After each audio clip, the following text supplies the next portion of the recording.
السلام عليكم. لا تنسوا الاعجاب بالفيديو والاشتراك في القناة تشجيعا لنا لنستمر بنشر المزيد إن شاء الله.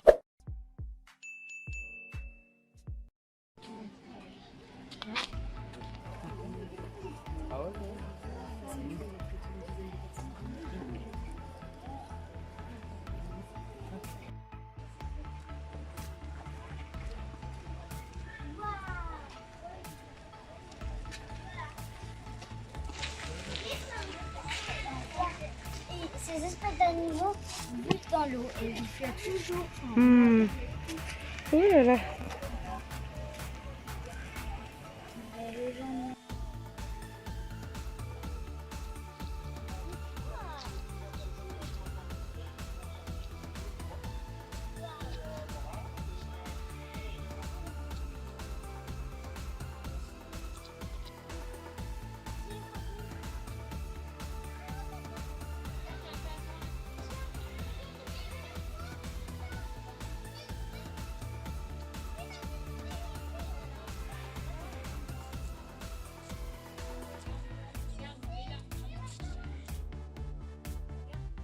La première chose qu'on fait quand on travaille avec une otarie. Sachez-le, la première chose, c'est pas le travail, c'est faire en sorte que l'animal ait confiance en nous. Et comment on fait ça? Eh bien, on va passer des moments simples avec les animaux. Simplement jouer avec eux, les nourrir. Parce qu'en fait, à la base, on n'est pas les mêmes qu'eux, donc forcément, on risque de potentiellement un danger. Donc, les animaux doivent avoir confiance en nous. Et pour ça, eh bien, voilà, c'est exactement ce que Romain fait. On demande à l'otarie de ne pas bouger, elle se laisse toucher. Et c'est comme ça qu'on commence tout doucement à travailler. Ensuite, le premier exercice qu'on apprend, eh bien, on appelle ça un target. Quand l'otarie vient mettre son nez sur le poing du soigneur. Et c'est vraiment l'exercice de base qu'on demande aux otaries, puisque grâce à ça, en fait, on peut en apprendre plein d'autres. On peut demander à l'otarie de se coucher, de se tourner. Bref, ça, c'est vraiment la base. Ensuite, quand on travaille avec les otaries, vous allez entendre un petit coup de sifflet. Écoutez. C'est ce qu'on appelle un bridge. Ça signifie à l'otarie que son exercice est réussi et qu'elle va avoir sa récompense. Et à votre avis, la récompense préférée d'une otarie, c'est quoi? Eh bien, pas du tout. En fait, la récompense préférée de l'otarie, c'est pas du poisson, ce sont les félicitations du soigneur. Vous allez le voir, hein, Romain félicite toujours les otaries, même si c'est quelques mots. Et comme il y a une grosse relation de confiance entre le soigneur et l'animal, eh bien les otaries vont attendre en priorité ces félicitations. Alors forcément, on donne du poisson en deuxième renforcement, mais sachez-le, ce que les otaries attendent en priorité, eh bien, ce sont les félicitations du soigneur. Alors, toute cette base de travail nous permet de faire ce qu'on appelle de l'entraînement médical, du medical training. Qu'est-ce que c'est? Eh bien, c'est quand on apprend avec les tigres ou les casoars. Il y a une grosse différence avec le travail qu'on fait avec les otaries, c'est qu'on est en contact protégé. Parce que là, on est en contact direct avec nos animaux, comme Romain l'est avec Joy, là, Joy qui est une jeune otarie de 4 ans. Si on était en contact direct avec les tigres, il faudrait changer très régulièrement de soigneur et c'est pas forcément possible puisque ce ne sont pas des chatons, ça reste quand même des animaux très dangereux et des animaux sauvages. Alors l'entraînement médical, quand on en fait, eh bien on fait très souvent venir le vétérinaire, à peu près 1 à 2 fois par semaine, tout simplement pour que les animaux soient habitués. Les animaux ont confiance en nous, comme on les travaille tous les jours, mais le vétérinaire c'est quand même celui qui fait les piqûres et qui donne les médicaments, donc c'est la personne la plus détestée par les animaux. Donc on a besoin de le faire venir très régulièrement pour que les animaux soient habitués à sa présence.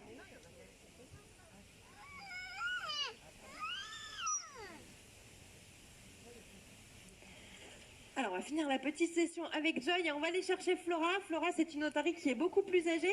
Elle a 21 ans cette année et grâce à elle, on va vous montrer des exercices d'entraînement médical. Parce que pour la petite histoire, Romain, il travaille pas tous les jours avec les otaries. Romain, c'est un chef, hein, il travaille vraiment avec toutes les espèces du zoo.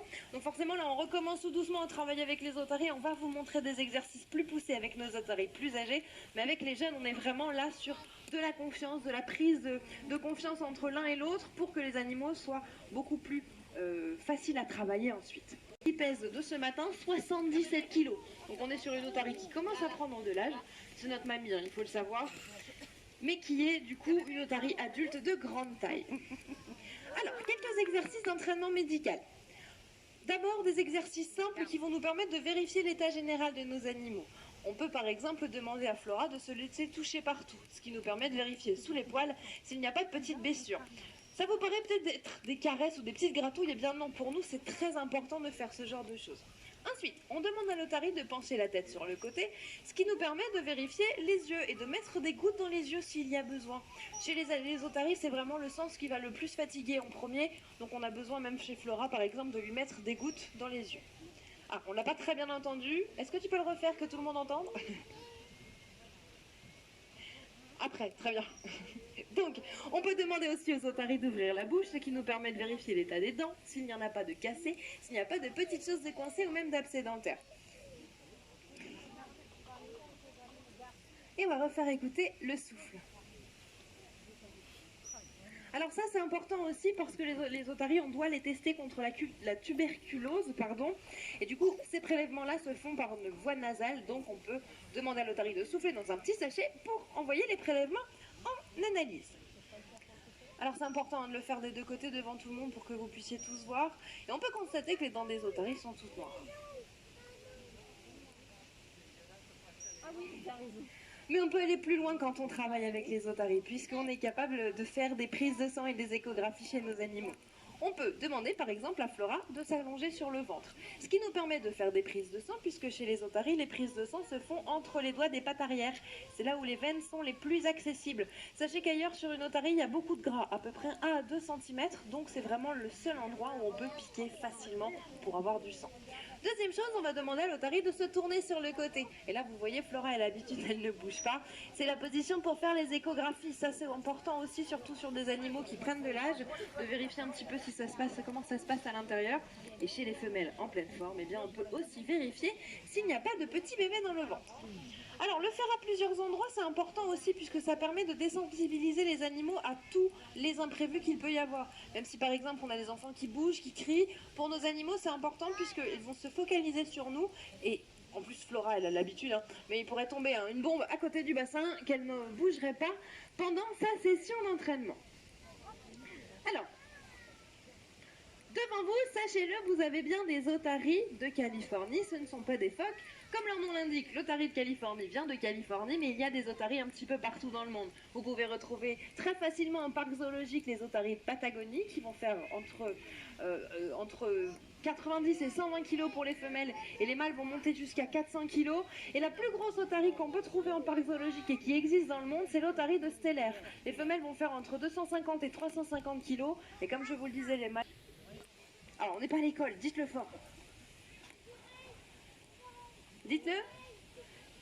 Les oreilles. Bah, Romain, tu triches. Ah, j'avais pas entendu. Donc, effectivement, vous avez une différence au niveau des oreilles. L'otarie, elle va avoir des petites oreilles sur le côté de la tête, alors que le phoque, lui, a un simple tronc recouvert de poils. Ça va lui servir à entendre. Il a juste pas ces petits pavillons externes qu'on peut voir. Deuxième différence, à votre avis, bon, Romain, vous aide beaucoup. Ça va se situer au niveau des pattes, qu'on appelle des flippers. L'otarie, elle va avoir 2 grandes pattes sur le côté du corps qui vont lui servir à marcher et à courir. Et à nager, surtout à se déplacer sur la terre ferme. Alors que le phoque, lui, a 2 petites pattes ramassées sur le côté, ce qui va juste lui permettre de ramper comme une grosse chenille. Donc, du coup, l'otarie, elle va se propulser avec ses pattes avant, et c'est les pattes arrière qui vont faire gouvernail. Et c'est l'inverse chez le phoque. Regardez, on le voit très bien avec Mona, les otaries se déplacent très très bien sur 4 pattes. Et la troisième différence est beaucoup plus surprenante, elle se situe à un endroit que vous ne voyez pas forcément vraiment facilement chez les otaries, puisque ça se situe au niveau des dents. L'otarie, elle va avoir les dents toutes noires et toutes sales, tout simplement parce que quand elle mange son poisson, elle ne va pas le mâcher, elle va l'avaler tout rond, et il n'y a pas d'émail sur les dents des otaries, donc elles vont s'entartrer très facilement. Le phoque, lui, va manger des coquillages et des crustacés. Et le fait de mâcher les coquilles, eh bien, ça va lui nettoyer les dents. Les dents seront donc beaucoup plus propres.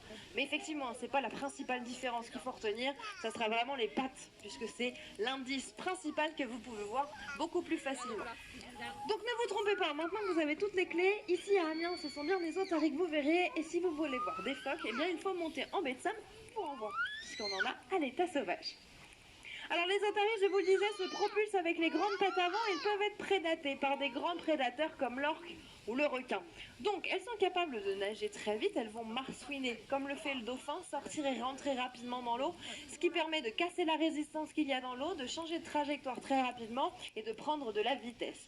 Et si jamais on n'est pas assez rapide pour se protéger quand on est une otarie, eh bien on est capable de sauter très très haut en hauteur pour grimper sur des promontoires rocheux et se mettre à l'abri des prédateurs. Ah,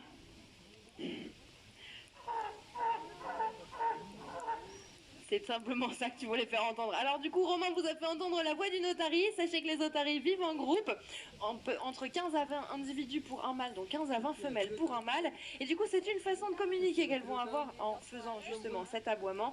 Sachez que ce n'est pas le principal point commun qui existe entre le chien et l'otarie, puisque le petit de l'otarie, on appelle ça un chiot. Et ça s'explique parce qu'il y a un ancêtre commun entre le chien et l'otarie. On retourne à nos petits sauts. Attention, regardez bien le ballon orange, ça va aller très vite. C'est sur cet exercice que notre présentation touche à sa fin. Si vous avez des questions, n'hésitez pas, je reste là pour y répondre avec grand plaisir. N'hésitez pas à attendre quelques instants puisque Romain va ressortir toutes les otaries, donc vous pourrez les voir interagir tout ensemble dans le bassin. Et sous ce, je vais pas dire beau temps parce que c'est pas vrai, sous ce temps, je vous souhaite une très bonne fin de visite au parc zoologique d'Amiens. À bientôt!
Mamie, je peux leur donner à manger? Non, interdit. Ils sont interdits de leur manger un...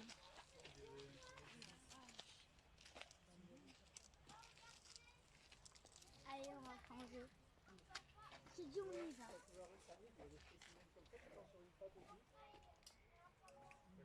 Nous, on y a où?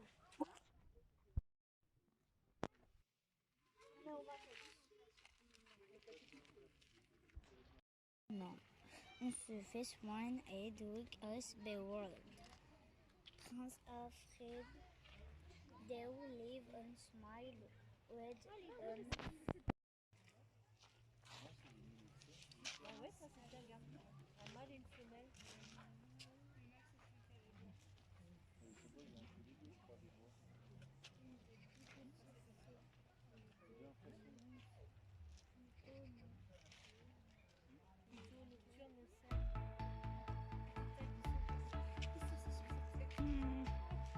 C'est mignon.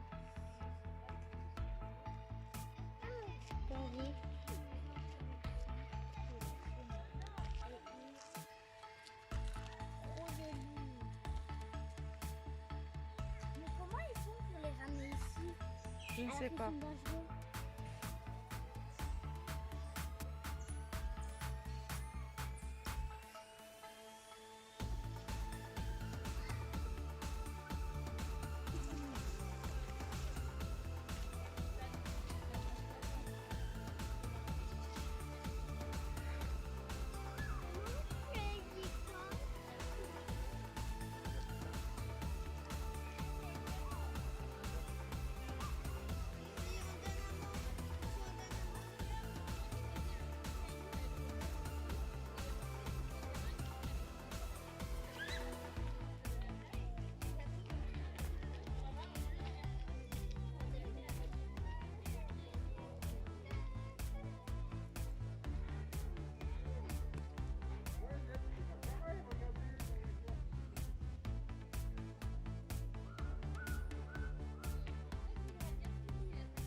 Moi j'appelle ça limite, genre fais pas parce que là. On va avoir besoin d'un navigateur.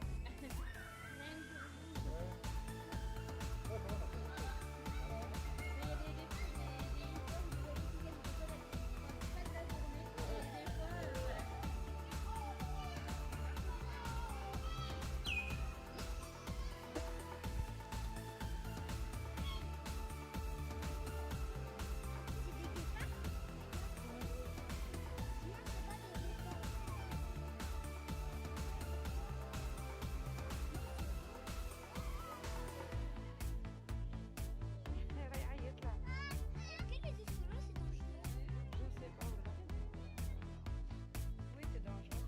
C'est marqué que c'est des animaux dangereux.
Il est stressé, je crois. Tu les vois? Ils sont pas là, regarde.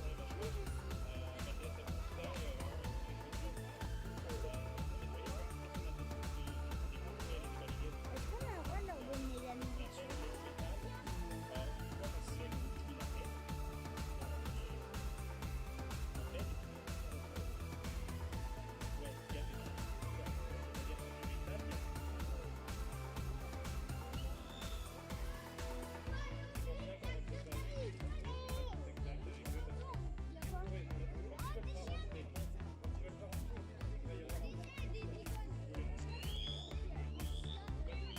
C'est des chiens de buisson, c'est ça?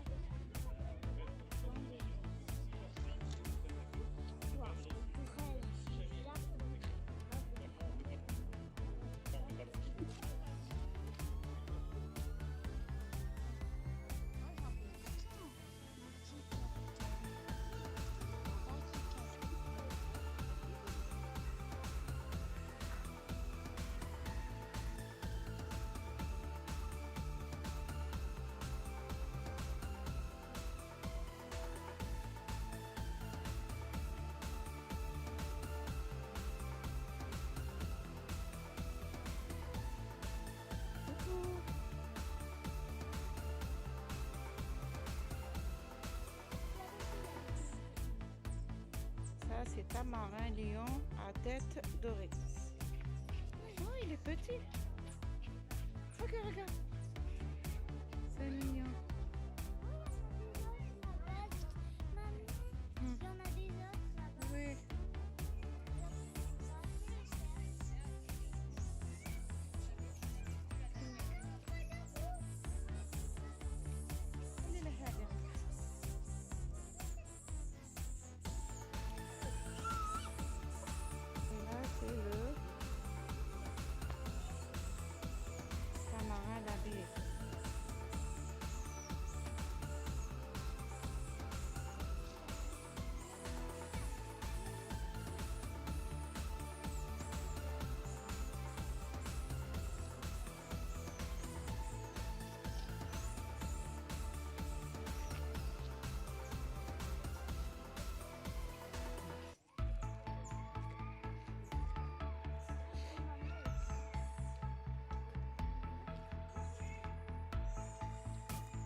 Il y a quoi? On a